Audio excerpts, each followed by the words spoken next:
We're one of the world's leading manufacturers of three-dimensional printers. Everything on the table in front of us has been printed in one of the machines behind us.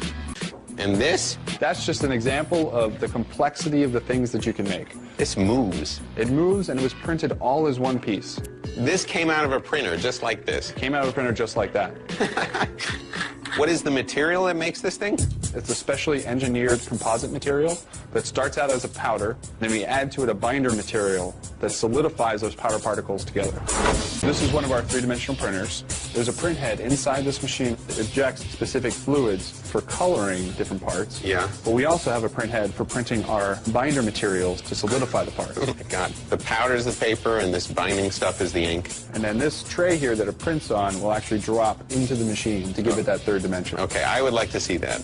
Could you reproduce this wrench? Absolutely. It has moving parts here. Not a problem. First thing we need to do is scan it. All right. You go take a look? Yeah.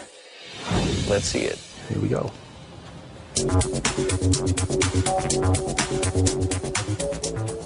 The scanner inputs every facet of the wrench into this computer, creating an image that will be sent to the printer.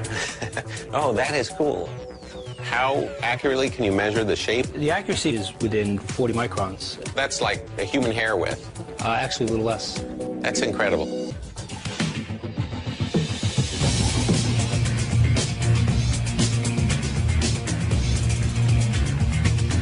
There's a real wrench right there. Oh my God, you printed this. Yeah, came right out of the powder. That's amazing. Wow. It's just that easy. This changes everything.